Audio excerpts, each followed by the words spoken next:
Good afternoon, my Real News Midday TV family. Welcome back to the channel for another news update for February 11, 2024.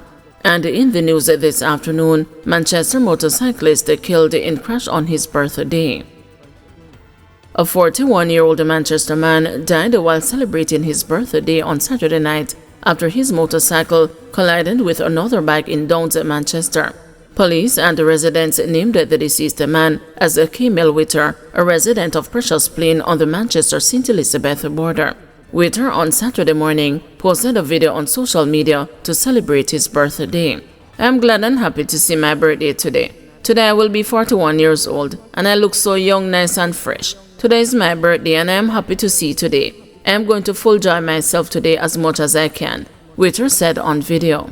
His birthday came to a tragic end as, according to a police report, about 9 p.m., Witter was riding an Orange Movement MOV 750 motorcycle on Beige Crescent off the Littis Main Road when he collided with another motorcyclist who was traveling in the opposite direction. Police said the other motorcyclist failed to keep left, resulting in the collision. Witter, who was wearing a helmet, was flung from his motorcycle. Both motorcyclists were taken to the Mandeville Regional Hospital, where Witter was pronounced dead and the other motorcyclist admitted in stable condition. Man charged following firearm seizure in Cassia Park.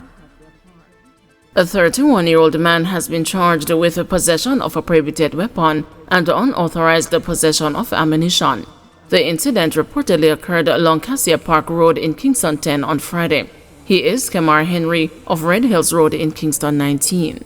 Reports from the Halfway Tree Police are that about 12:50 a.m., a team was on patrol in the area when officers observed a group of men standing along the roadway. On seeing the lawmen, two men ran from the group, including Henry, who subsequently fell to the ground. He was accosted, searched, and the Sarsilmaz SP9 9mm pistol with a magazine containing 10 9mm cartridges was allegedly retrieved from his waistband. He was arrested and charged. His court date is being arranged. Man who fled custody to attend mom's funeral gets a 3-month sentence. A 50-year-old man who reportedly fled police custody to attend his mother's funeral was sentenced to 3 months in prison for escaping. Horace Clark of MacVickers Lane in Spanish Town, St. Catherine, appeared in the parish court last week. It was reported that on January 6, 2024, Clark was apprehended by the police on a warrant for driving with an expired motor vehicle certificate of fitness and was arrested. While at the police station, he told the officers that his mother had died and that he wanted to attend her funeral. After later asking to use the bathroom, he was escorted there by officers, but he managed to escape from the station. In court on Tuesday, Clark's attorney made a submission for leniency on his behalf and pleaded for a non-custodial sentence. The attorney said this was appropriate given that her client attended his mother's funeral and then surrendered to the police. Parish Judge Janelle Nelson Gale, however, went against the attorney's submission and handed down a 3-month prison sentence. Clark did in fact benefit from a significant discount in his sentence, as the judge pointed out that the maximum sentence for the offense is 2 years behind the bars. Airport ramp attendants charged with attempting to export ganja. 2 ramp attendants were charged with breaches of the Dangerous Drugs Act after they were allegedly discovered with a suitcase containing ganja at the Norman Manley International Airport in Kingston on Thursday. They are 30-year-old Artnell Grant of a Kingston 5 address and a 32-year-old Christopher Cummings of Yalas, St. Thomas. About 3 p.m. on Thursday, police personnel and members of the Jamaica Customs Contraband Enforcement Team conducted a joint operation at the airport car park. During the operation, 2 men were seen inside a car whose actions reportedly aroused the suspicions. They were accosted and their person and the vehicle were searched, during which 55 pounds of ganja was allegedly found concealed inside a suitcase that was in the trunk of the car.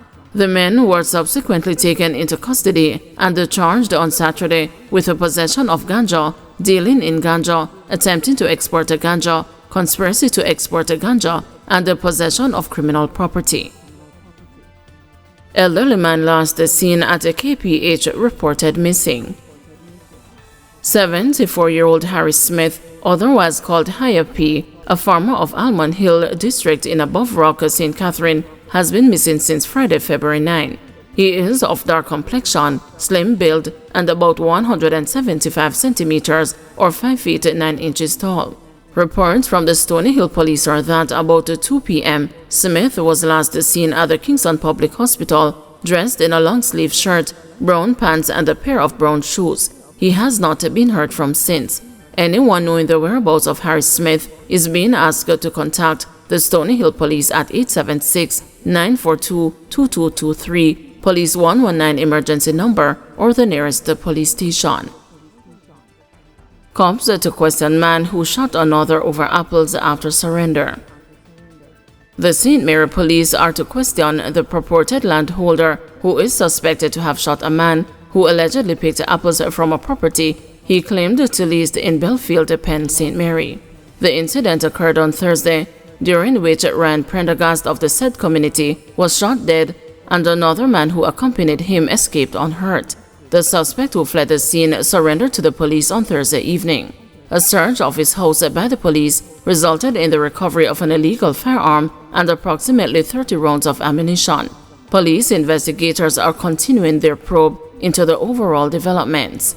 In relation to the shooting incident, it was reported that about 2:45 p.m. on Thursday, the two men were seen leaving the property with apples and were confronted by another man who claimed that he had leased the land. After questioning them about the apples, the purported landholder allegedly pulled a firearm and opened gunfire in the direction of the men, hitting Prendergast in the upper body while the other man ran. The shooter subsequently fled the scene. The police were alerted, and on their arrival, Prendergast's lifeless body was seen in a pool of blood. A viral video of the grisly crime scene showed a container with spilled apples near the body. The scene was processed and the body removed to the morgue pending a post-mortem examination.